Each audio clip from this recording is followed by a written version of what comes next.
ಜಿಲ್ಲೆ ಶಿಡ್ಲಘಟ್ಟ ತಾಲೂಕಿನ ಜಂಗಮಕೋಟೆ ಹೋಬಳಿ ವ್ಯಾಪ್ತಿಯ 2800 ಎಕರೆ ಭೂಮಿಯನ್ನ ಕೆಐಡಿಬಿಗೆ ವಶಪಡಿಸಿಕೊಳ್ಳುತ್ತಿರುವುದನ್ನು ವಿರೋಧಿಸಿ ಕಳೆದ 81 ದಿನಗಳಿಂದ ಹೋರಾಟ ನಡೆಸುತ್ತಿದ್ದ ರೈತರು ಇಂದು ಬೃಹತ್ ಮಟ್ಟದಲ್ಲಿ ಬೈಕ್ ರ್ಯಾಲಿ ನಡೆಸಿ ವಿಧಾನಸೌಧಕ್ಕೆ ಮುತ್ತಿಗೆ ಹಾಕಲು ಪ್ರಯತ್ನಿಸಿದ್ರು.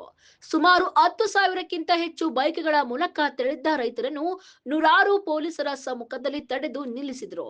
ಇದರಿಂದ ರೊಚ್ಚಿಗೆದ್ದ ರೈತರು ರಸ್ತೆಯಲ್ಲಿ ಕುಳಿತು ಪ್ರತಿಭಟನೆ ನಡೆಸಿದ್ದಾರೆ.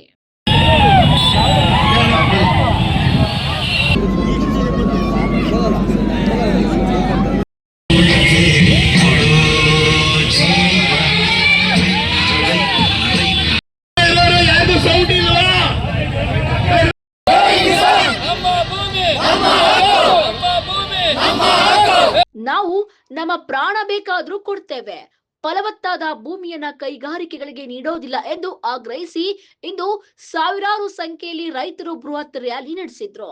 ಇನ್ನು ರೈತರ ಬೈಕ್ ರ್ಯಾಲಿಯಲ್ಲಿ ಆನಂದ್ ಗುರೂಜಿ ಭಾಗವಹಿಸಿ ರ್ಯಾಲಿಗೆ ಚಾಲನೆ ನೀಡಿದ್ರು. ಈ ರೈತರ ಬೃಹತ್ ಬೈಕ್ ರ್ಯಾಲಿಗೆ ಚಾಲನೆ ನೀಡಿ ಮಾತನಾಡಿದ ಆನಂದ್ ಗುರೂಜಿ, ರೈತರು ಅಂಗೈ ಅಗಲ ಜಾಗದಲ್ಲಿ ವ್ಯವಸಾಯ ಮಾಡಿ ಇಡೀ ನಾಡಿಗೆ ಅನ್ನ ಕೊಡುವ ಕೆಲಸ ಮಾಡ್ತಾ ಇದ್ದಾರೆ. ಇಂತಹ ರೈತರ ಹೊಟ್ಟೆಯ ಮೇಲೆ ಒಡೆಯೋ ಕೆಲಸವನ್ನ ಸರ್ಕಾರ ಕೈ ಬಿಡಬೇಕು. ರೈತರ ಕಷ್ಟಗಳ ಜೊತೆ ಸದಾ ನಾನು ನಿಲ್ಲುತ್ತೇನೆ. ರೈತರ ಈ ಹೋರಾಟಕ್ಕೆ ಜಯ ಸಿಗಲಿ ಎಂದು ಆನಂದ್ ಗುರೂಜಿ ತಿಳಿಸಿದ್ದಾರೆ.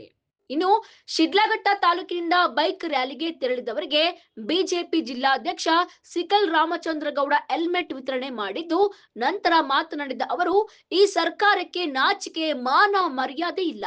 ಇವರಿಗೇನಾದ್ರೂ ಮಾನ ಮರ್ಯಾದೆ ಇದ್ರೆ ಈ ಕೂಡಲೇ ಈ ಭಾಗದ ರೈತರ ಜಮೀನುಗಳ ಸ್ವಾಧೀನವನ್ನು ಹಿಂಪಡೆಯಬೇಕು.